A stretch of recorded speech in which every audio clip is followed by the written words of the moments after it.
Hello guys, this is Modest Major here, bringing you some commentary over some Rumble Pit gameplay. This is going to be a live commentary. I haven't brought you guys one of these in a while, but today I'm playing Rumble Pit, and I just played these guys last game on a Regicide game. I was live commentating that, but to be honest, I started killing them so frequently that I literally was not concentrating on the commentary at all anymore.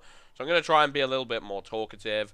No guarantees though, because some of these guys are fairly stupid, and I start to try harder when I know I'm playing bad people, which is probably not a good thing for my gameplay. But I feast on the starved souls of the noobs. Don't ask me why. So they seem to be voting Simplex Regicide. Simplex is one of my favorite maps, and it's one of my favorite FFA maps, so I'm going to vote that even though it's Regicide. And Regicide isn't exactly my favorite game type in the world. Probably my least favorite FFA game type. You can still have fun on it. It's just one of these things where it gets towards the end of the game and you feel like you've outplayed the entire lobby and someone gets a couple of easy Regicides, and it can just happen at a time when you really didn't want it to happen. I suppose that's part of the casual fun of Regicide, of like, oh, look, he's going to make the comeback. It's a little bit like Mario Kart when somebody gets a spiky shell towards the end of a race, and you're like, you son of a gun, you just got here on power-ups, didn't you? Speaking of which, let's talk about Nintendo for a second. I freaking love Nintendo. Looking forward to what they're putting out at the end of the year. End of the discussion. Don't want to bore you guys. But Smash Bros. Looks insane. End of story. And so does Mario Kart. Looking forward to both those games. But anyhow, let's get into the game. My first instinct is to try and rush OS. I got a fairly good spawn on it, and nobody else is rushing it, which is nice. If I can try and bait someone into it, nice. If not, oh well. Nobody's taking Railgun as well. Like I said, the people in this lobby are not the most skilled. This is my first challenger, and he's an idiot. I don't know what it is about Invis users, but like some of them I feel like when they first start playing the game, they feel like their Invis is a lot more powerful than they think. And Invis is good, but it's for very specific situations. It's not for situations where you know, if you've been spotted once, if you've been running around and they know the general area you're going to be, so you can't try and, you know, start a battle off with an invis, with a well-placed invis. That's not going to work, because it's like, well, I know the general area you're going to be. I can adapt my positioning to evolve to that. It's not like I have no idea where you are right now. I have a vague idea. Invis is the sort of thing you want to use where you're low on shields and you need to get away, and it's like, right, I have Invis, I can get out of here. Or if there's a lot of tight corners around the area, say on a map like Adrift, and you're running around the place, and it's like, right, where's he going to be right now, because I have no idea. Let's say you're hanging around top left. Top left, there's a lot of pockets that can be there.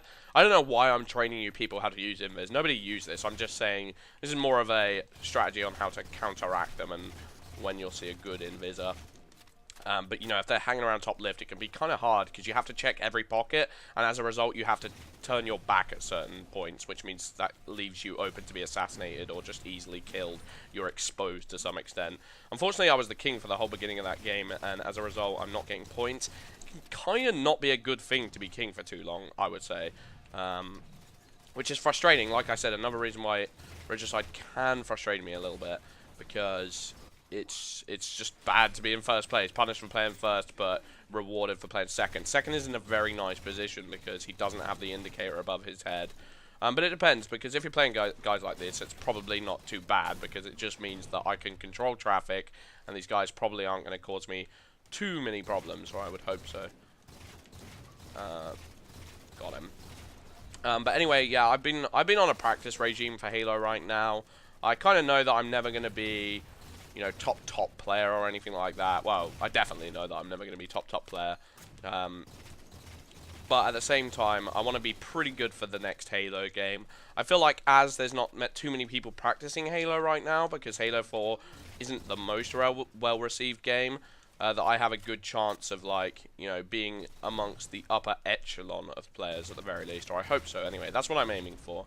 And I've got a lot of good players to practice with, Hagstrom's Crossman, etc., that I'm hoping it's not too unrealistic of a goal to be, you know, far better than the average player in the next Halo game. But we'll just have to wait and see. I kind of regret taking that break for Titanfall, but at the same time, taking breaks can be healthy for a game. Halo 4 I was extremely familiar with, and now it feels a little bit fresh. It feels like I'm not autopiloting every single game I go into. I'm trying to think of new strategies.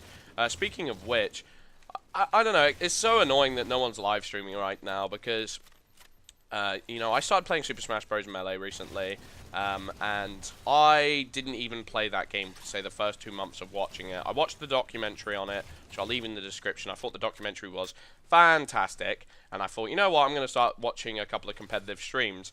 And I watched an absolute ton of them. I'd never really watched a competitive game before that. I'd watch Halo 4's AGL, but I never watched, like, MLG back in the day, or, like, I was very much a casual fan of Halo at that point. I tried to be good at the game, but I didn't really know about the competitive scene in any way, shape, or form. So when Smash Bros came around, I was watching the competitive streams of it, and without even playing it, I'd picked up so many skills by the time I laid hands on the game, just by watching streams upon streams upon streams, and it's the most I've ever improved at a game, and the quickest I've ever improved. So it's made me really want to watch Halo streams, and that's why it's a little bit, you know, just frustrating that Ninja isn't streaming anymore, because I would love to watch Ninja right now, and just improve at the game. Because I feel like watching streams can be so beneficial, because you get the enjoyment of learning new things without the frustration of doing worse than players that are better than you. You get to learn a lot of, you know, new tips and new strategies from a guy like Ninja without having to get absolutely destroyed by him, or just not even having the access to play him in the first place. And it would be really nice to be able to switch between the two, of playing and then watching and learning and taking a more backseat role. Because sometimes also when you're in the heat of the moment, you have certain, you know, instincts that you act upon, and they might not even be the best instincts. You just get stuff that takes over you. A want to be aggressive, a want to be passive, a want to get out of a situation, a want to get into a situation, and you might not be making these decisions on a rational level. There might be instincts that could potentially be good for you, or potentially be harmful in certain instincts, because you just don't have the expertise at that point to know what is exactly perfect for you. And I lost. What a shame. He got 6 Regicides, and I got 0. So there we go. I hope you guys enjoyed that commentary. I at least commentated a little bit more than the last game. If you'd just seen the last live commentary I did, oh gosh, it was me talking for the first 2 minutes about random stuff, and then just completely drifting off and being depressingly quiet, because I just wanted to win. But I hope you guys enjoyed the live com. I've been Modest Major. We'll check my score quickly. 27 and 13. I still technically did the best in the lobby, 9 assists. Just didn't get those Regicides, and that's why I hate Regicide. Anyway, I've been Modest Major. Hope you guys enjoyed the com.